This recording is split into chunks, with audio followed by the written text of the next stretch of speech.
आखिर क्यों मुल्कासुर जैसे शक्तिशाली राक्षस को भगवान श्री राम भी हरा नहीं पाए थे? दोस्तों, सनातन धर्म के सबसे प्राचीन पौराणिक और ऐतिहासिक धर्म ग्रंथ रामायण के बारे में तो हम सब जानते ही हैं। किंतु रामायण काल से जुड़ी कई ऐसी कथाएं हैं जिनके बारे में आप में से अधिकतर लोगों ने नहीं सुना होगा।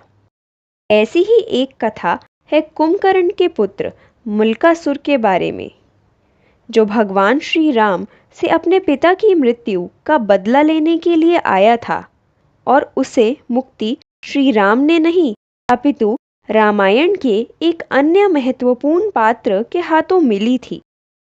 तो आइए जानते हैं कौन था मुल्कासुर और कौन है वह शूरवीर जिसने उसे युद्ध में परास्त कर मुक्ति प्रदान की थी।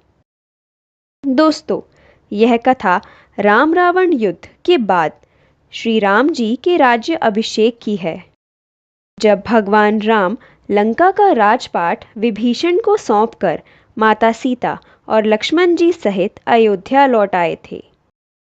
तब श्री राम की राज्य सभा के बीच विभीषण पहुंच गए। वे भय से कांप रहे थे और बहुत ही हड़बड़ाहट में लग रहे थे। सभा में प्रवेश कर उन्होंने श्री राम की वंदना करते हुए उनसे अपने प्राणों की रक्षा करने की प्रार्थना की। वे कहने लगे, हे प्रभु, मुझे मुल्कासुर से बचाइए। लंका में कुंभकर्ण का पुत्र मुल्कासुर विध्वंस मचा रहा है। भगवान श्री राम ने विभीषण को परेशान देखा तो वह भी चिंतित हो गए और उन्होंने विभीषण को धैर्य रखने को कहा। शांत होने पर विभीषण ने श्री राम जी को पूरी बात बताई। उन्होंने कहा कि प्रभु, आपने युद्ध में रावण आदि राक्षसों का वध कर दिया था, किंतु कुंभकर्ण का एक पुत्र अभी भी जीवित है। उसका जन्म बहुत ही अशुभ नक्षत्र में हुआ था, इसलिए उसका नाम मुल्कासुर रखा गया। उसके पैदा होते ही कुंभकर्ण ने उसे मारना चाहा, लेकिन रावण के कहने पर उसने अपने इस पुत्र को मारा नहीं अपितु अशुभ मानकर घने जंगलों में छोड़ दिया। मुल्कासुर का पालन पोषण उसी जंगल में हुआ।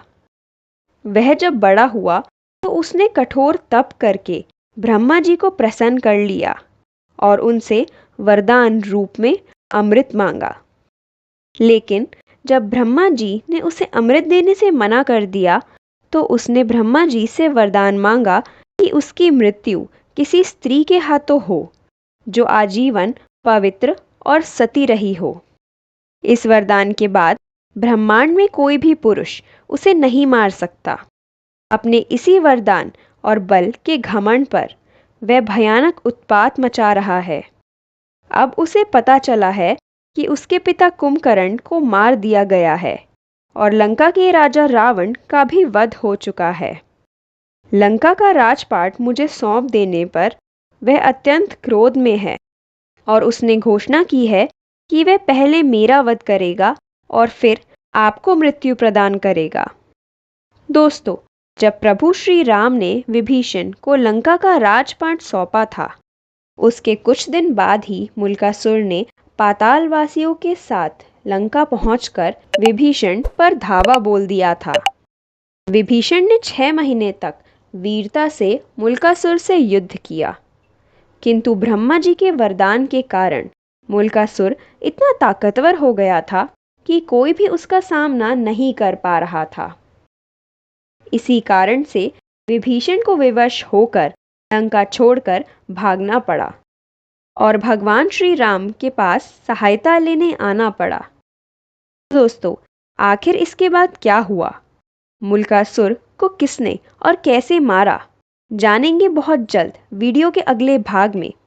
अगर आपने अभी तक हमारे चैनल को सब्सक्राइब नहीं किया है तो उसे सब्सक्राइब कर बेल आइकन को प्रेस कर दे ताकि वीडियो का सेकंड पार्ट सबसे पहले आपको मिल सके। तो जल्द ही मिलते हैं इस वीडियो दूसरे भाग के साथ। तब तक अपना ध्यान रखिए। जय श्री राम।